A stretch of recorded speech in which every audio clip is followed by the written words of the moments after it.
Olá pessoal, passando aqui para mais um vídeo informativo. Hoje nós vamos abordar um assunto muito importante que nós temos presenciado muito, principalmente no ambiente escolar, que é o transtorno de conduta. Vocês sabem o que é transtorno de conduta? Transtorno de conduta é um distúrbio psicológico que a gente consegue ainda detectar na infância. Normalmente, esse transtorno de conduta, ele começa a ser apresentado logo no início da vida da criança. Lá por volta dos 4, 5 anos, a gente já precisa ficar atentos a alguns sinais que essa criança pode nos trazer. Normalmente, uma criança com transtorno de conduta, ela vai apresentar alguns comportamentos. Nós dizemos que alguns comportamentos, dependendo da idade, eles são considerados normais, outros anormais. Como assim? O que nós podemos citar como normal em uma determinada faixa etária? Uma criança, por exemplo, de 2 a 3 anos. Se ela mente, a gente considera que aquela atitude é normal, porque ela não vê a gravidade das consequências da sua mentira. Às vezes é uma mentira que, embora não seja certo pregar, digamos assim, mas é algo que não vai trazer danos tão graves como uma criança mais velha, por exemplo. A gente diria não ser normal uma criança de 10 anos, por exemplo, ter hábitos de furtar, ou até mesmo de pregar mentiras, né? Visto que ela já consegue entender as consequências dos seus atos. Então, nós dizemos que algumas atitudes, algumas condutas, elas são aceitas e outras não. Isso vai depender da faixa etária em que essa criança se encontra. E não é só isso. Nós vamos começar a perceber também que essa criança, ela apresenta muito sentimento de egoísmo. Ela não se preocupa com os outros, ela não se preocupa com aquilo que ela faz com o coleguinha, como, por exemplo, uma atitude de bullying. Ela não sente a dor que aquele coleguinha sente.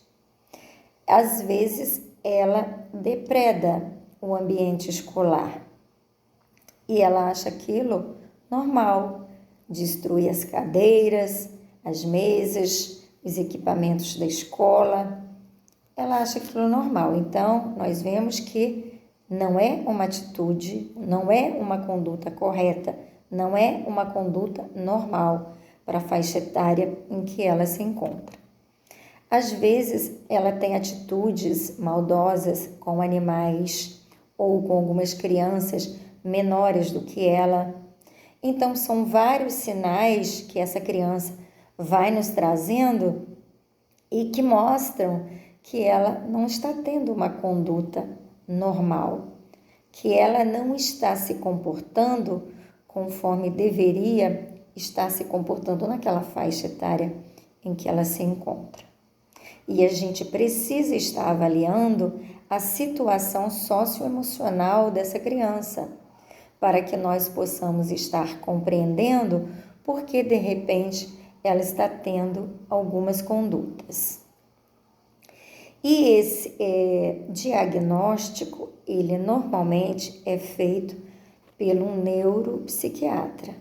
Somente o profissional psiquiatra tem autonomia para estar fechando um laudo onde ele diz que essa criança apresenta um transtorno de conduta, né?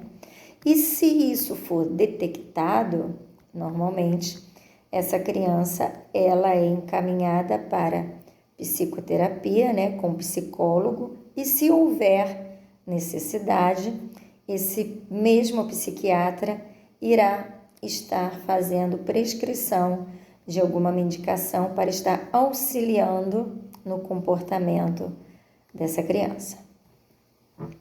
Então, nós precisamos entender que não é todo o comportamento que uma criança apresenta que nós vamos falar que ela esteja apresentando um transtorno de conduta.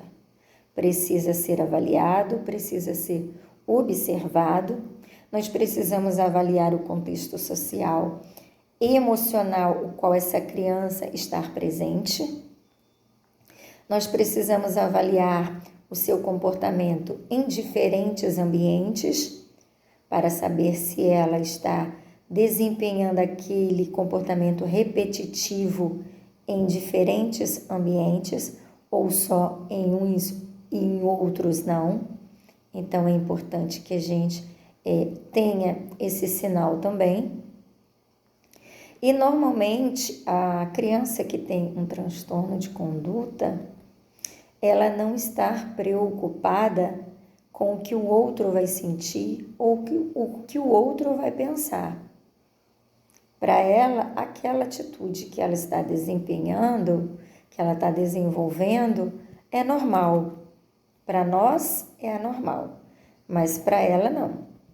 E ela não se sente culpa, ela não tem culpa por aquilo que ela está fazendo. Embora nós saibamos que aquela atitude é inadequada, que está causando prejuízo a outras pessoas, e a gente sinaliza isso para essa criança, mesmo assim ela não consegue sentir culpa pelo o que ela está provocando, pela destruição que ela está causando ao patrimônio público, ou a um animal, ou uma criança menor.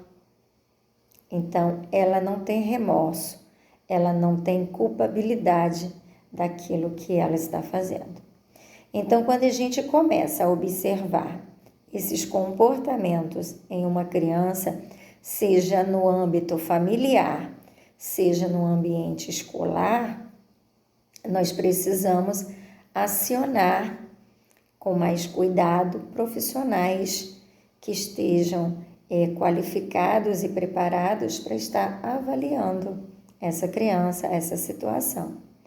Porque quando o diagnóstico é feito de forma precoce, a gente pode evitar que essa situação se agrave, que se torne um transtorno de personalidade mais sério.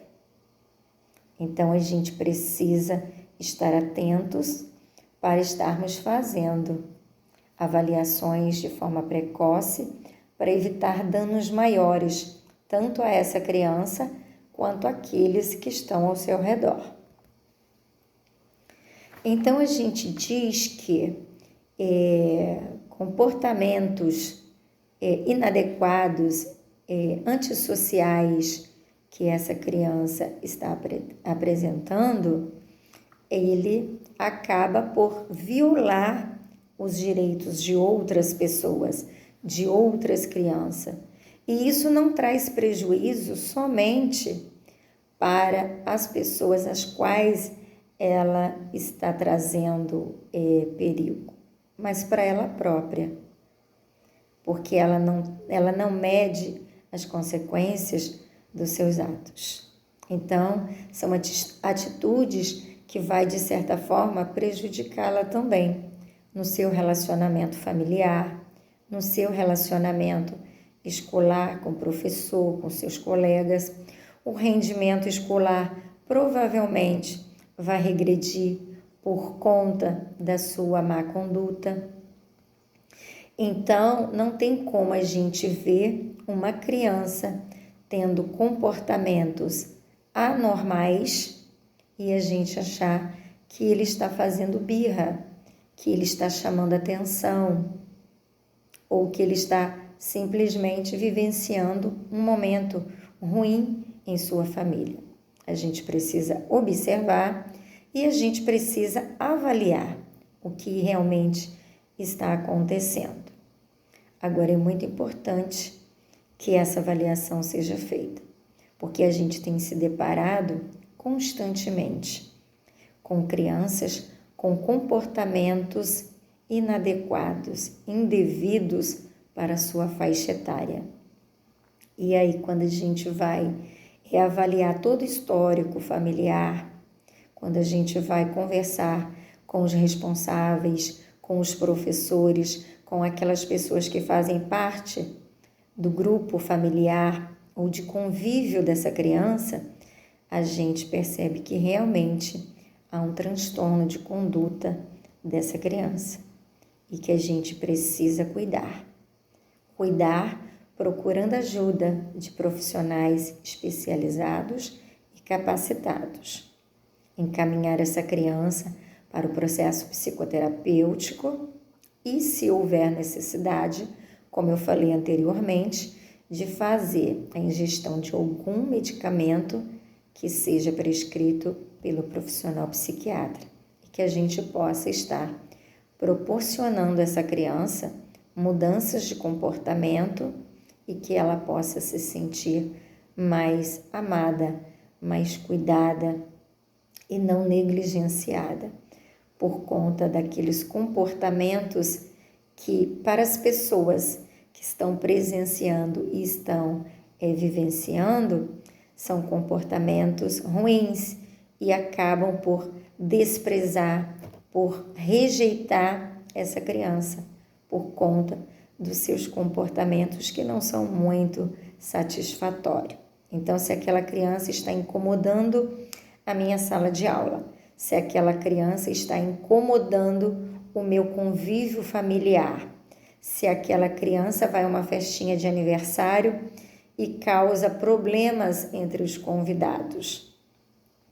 E eu vou deixando essa situação passar desapercebido, a tendência é que ela aumente cada vez mais, que ela tome uma proporção, uma gravidade muito maior, que essa criança passa a ser desprezada, né, e mal vista por todos que o acompanham e nada é feito. Então, se nós percebemos que existe algo que não está correto, que não está normal, nós precisamos, quanto profissionais, estar sinalizando para os pais e esses pais estarem tomando as devidas providências. Agora, o que nós não podemos é criar antipatia por essa criança e a gente dizer, vou deixá-la de lado, lavo minhas mãos. Não podemos agir dessa forma. Precisamos estar entendendo, precisamos estar compreendendo o que realmente está acontecendo com essa criança e tentar ajudá-la da melhor forma possível, porque às vezes nem ela mesma se dá conta do que está acontecendo com ela. Então, nós, quanto adultos, como pessoas responsáveis, como pessoas profissionais, nós precisamos observar e cuidar dessas pessoas que precisam tanto do nosso amor, do nosso cuidado e da nossa proteção. Um abraço carinhoso para vocês pais, para vocês professores e todos aqueles envolvidos com crianças que apresentam comportamentos inadequados. E não se esqueça, quando perceber que o seu filho ou uma criança que faz parte do seu convívio familiar ou escolar apresenta esse tipo de comportamento, esteja conversando com a equipe pedagógica da escola, se for percebido no ambiente escolar, esteja conversando com os pais, sinalizando o que está acontecendo e esses pais possam estar procurando o profissional realmente a quem deve procurar, que normalmente é um neuropsiquiatra, é um neuropsicólogo, é um neuropediatra, para que possa estar fazendo os devidos encaminhamentos e estar ajudando vocês a tomar as melhores decisões para estar ajudando os filhos de vocês ou alunos. Um abraço carinhoso a todos vocês.